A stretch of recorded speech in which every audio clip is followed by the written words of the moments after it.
Thank you so much, Cheryl, for bearing with us. How are you today and where are you I'm dialing great. from? Hi, Kate. Thank you for having me here. Where are you dialing from? I live in Mumbai, India. Mhm. Is it hot over there? It's very hot.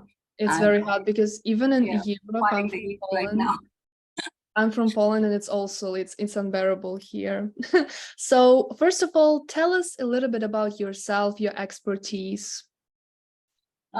Okay, so my journey to being a coach kind of began somewhere in 2016. And prior to that, I've been in different kind of fields. As you may have read in my profile, I served in the military for about 11 and a half years. I was a helicopter pilot and left the military and then went into the space of wanting to create something of my own. So I went into being an entrepreneur and created my own fashion and lifestyle brand, which which I sort of ran for about 10 to 12 years. And that gave me a bit of an experience working, in an environment, creating a startup, working with employees, different kinds of people. And then I kind of branched into coaching because I felt there was sort of a gap between people wanting to make transitions from one career to the other, or, from one workspace, or, being a mother and then coming back to working, various transitions, that you go through in life. So I did a bit of research and I found there was this gap, in the market that needed to be filled. And I did my training then from this place called the International Coaching Academy, which is out of Australia. And then over the years from Symbiosis USA, and more recently, I coached with, if you've heard of this organization called Mind Valley, which is in the US, trained with Mind Valley. And now I am actually one of their co-coaches.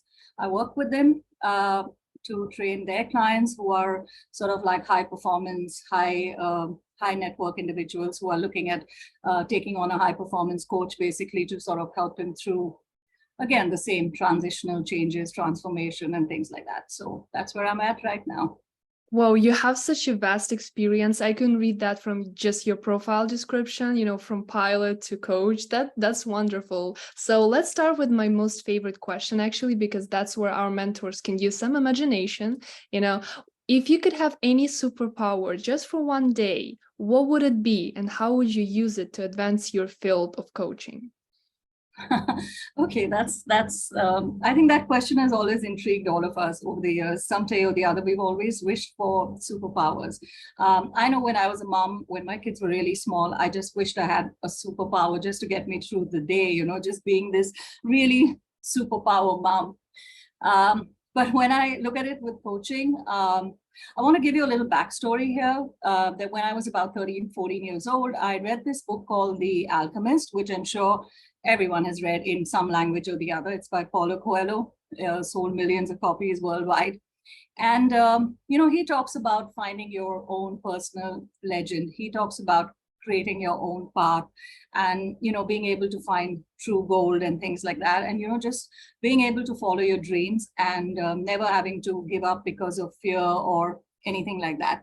So I think if I had a superpower, I would like to be an alchemist because I would definitely like to find the answer to the eternal, question of youth and health. And I would like to help my clients and individuals around the world just, find their true goal, their true north, and help in their making their lives more extraordinary.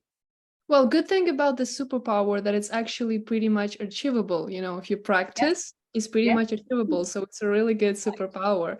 All right. So when it comes to coaching specifically, what are some interesting challenges, you can recall that you've helped clients to overcome?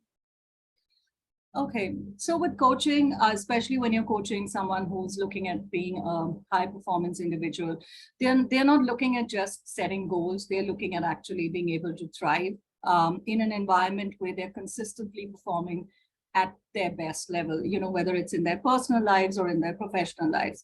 So I wouldn't say it's unique, but it's definitely a challenge where, to give you a little story about one of my clients, I found when I was coaching one of my clients while we were in the process of having these sessions, she realized, that She was the CEO of her company. She was at the top of her game. She had 100 employees working for her, but she always felt this heaviness. She always felt like, what do you call it, imposter syndrome. She always felt, I'm not good enough, I'm not doing enough.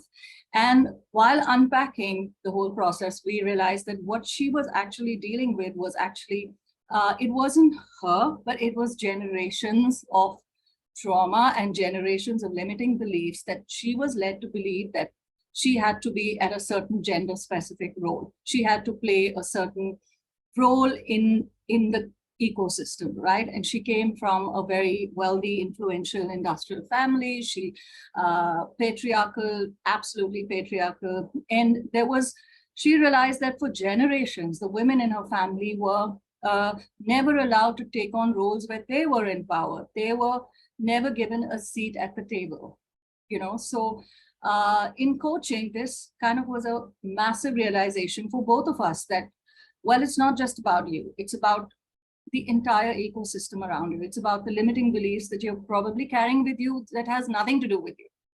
So just to have a seat at the table, you have to literally go through so much of change.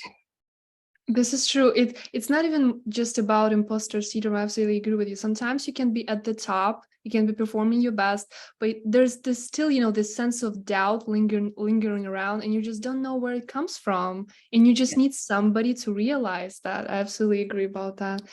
Now let's get a little bit, more business specific, because that's what we do at Gleek. So what are some, common challenges that businesses face when they're trying to transform or go through organizational transformation? Yeah. So one of the things that I've specifically seen is when we talk about change and transformation in an organization, whether it's any kind of change, whether it's technical or software related or people, we forget that change is always people centric. So change needs to be humanized, right? So when we want to humanize change, what are the challenges that come up with it? So the number one challenge is it's always resistance to change. And as human beings, we do push back. Whenever we are told to do something, our immediate thing is push back on it. We don't want to change. We like the way things are, right? So we don't want to change. So I think in most organizations, that's one of the things which people face is a kind of a pushback, a resistance to change. And that is something which then why does that happen? It stems from, not having a lack of clarity. A lack of, normally change comes from the top to the bottom. So if employees are told what to do, if there is no clarity on that, there is no vision plan that is being shared with the entire organization. So you don't know the why, you don't know how will the change affect you, and you don't know what are the benefits of the change. So therefore, there's always a certain amount of stress and anxiety, which goes with that. And so then the other challenge is communication. If it's not communicated in a way, if you don't have a strategy in plan, if you don't, from leader to the stakeholders to the employees to the mid-level managers, you don't communicate what you want. What do you need? What do you need from them? So they don't know. So there's a lack of sort of communication that's happening there. So not having a detailed strategy or a structure. I think these are the challenges that all organizations across the board face whenever they have to deal with any kind of transformation. So this is the first, communication, and second is resistance to, to the change. Resistance to change, lack of clarity, lack of a structured plan or a strategy, and of course, then lack of communication.